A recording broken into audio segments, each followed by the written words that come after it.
ایک وقت کا قصہ ہے، کسی گاؤں میں گھن سیٹھ نام کا ایک بوڑھا آدمی تھا جس کے پاس بہت دولت تھی۔ کیونکہ اس کی طبیعت بہت خراب رہنے لگی تھی، اس نے سوچا کہ اب وقت آ چکا ہے کہ جائیداد کا بٹوارا کر دیا جائے۔ اس کے دو بیٹے تھے، ایک کا نام میٹھا تھا، وہ اپنی بیوی نصیب و کینچی کے ساتھ رہتا تھا، اور ایک بیٹے کا نام بٹو تھا، وہ اپنی بیوی شیلا کے ساتھ رہتا تھا۔ اس کا بیٹا میٹھا اپنے باپ کی ساری جائیداد پر قبضہ کرنا چاہتا تھا۔ میٹھا، تیرے باپ کی آخری سانسیں چل گئی ہے، جا کر اس سے ساری جائیداد اپنے نام کروا لے۔ بیگم، مجھے جائیداد اپنے نام کروانے کی ضرورت نہیں ہے، ابا ساری جائیداد میرے نام خود کر دے گا، آخر اس کا بڑا بیٹا ہوں میں۔ میٹھے، تو کس خوش فہمی میں ہے؟ مجھے تو لگتا ہے کہ تیرا باپ ساری جائیداد تیرے چھوٹے بھائی کے نام نہ کر دے، پھر تو ہاتھ مسلتا رہ جائیے۔ ایسا نہیں ہونے والا، اگر ایسا ہوا تو میں انہیں نہیں چھوڑوں گا۔ میٹھے، وہ زندہ ہو گا تو تو اسے چھوڑے گا نا؟ ابھی ٹائم ہے، تو جا کر ساری جائیداد سمیٹ لے تاکہ ہم خوب مزے مارے۔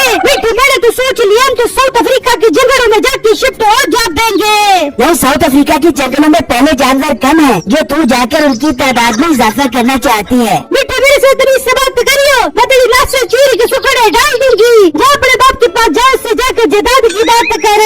اچھا بیگم، ابھی جاتا ہوں۔ پھر میٹھا اپنے باپ کے پاس آتا ہے۔ ابو جان، کیونکہ آپ کی آخری سانسیں چل رہی ہیں، میں نے آپ کی بہت خدمت کی ہے، اس لیے اپنی ساری جائیداد میرے نام کر دو تاکہ میں آپ کے مرنے کے بعد آپ کے لیے دعا کرتا رہوں۔ نہیں بیٹا، تو نے میری کون سی خدمت کی ہے؟ تو نے تو مجھے پانی تک کبھی نہیں پوچھا کبھی۔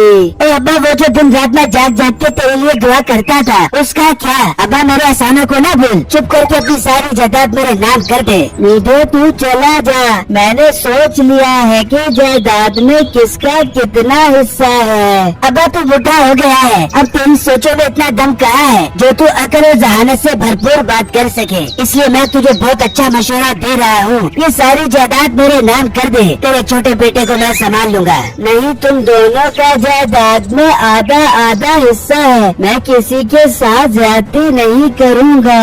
ابا، ایک بات تو میری بھی سن لے، اگر تو نے کچھ بھی اس کے نام کیا تو میں اسے سکون سے رہنے نہیں دوں گا، ہو سکتا ہے کہ اس کی موت میرے ہاتھوں سے ہو جائے۔ نہیں نہیں بیٹے، تو ایسا کچھ نہیں کرے گا، میں ساری جائیداد تیرے نام کر دیتا ہوں، تو بس اپنے چھوٹے بھائی کا خیال رکھی۔ واہ ابا، آئی لو یو، دل خوش کر دیا تو نے۔ ابا جانا فکر مت کریں، میں اس کا پورا خیال کروں گا، بس آپ مرنے کی تیاری مکمل کریں۔ یہ کہہ کر میٹھا وہاں سے چلا جاتا ہے اور اگلے ہی دن اس کا باپ ساری جائیداد میٹھے کے نام کر دیتا ہے۔ جب یہ بات بٹو کو پتہ لگتی ہے تو اسے بہت دکھ ہوتا ہے۔ دیکھ لیا آپ نے اپنے ابو کو، ساری جائیداد آپ کے بڑے بھائی کے نام کر دی ہے، اب ہم کیا کریں گے؟ بیگم، ابو نے جو فیصلہ کیا ہوگا وہ سوچ سمجھ کر کیا ہوگا، تم فکر مت کرو۔ فکر کیسے نہ کروں؟ آپ اپنے بھائی کو جانتے تو ہو وہ کتنا لالچی ہے، وہ ہمیں اس گھر میں نہیں رہنے دے گا۔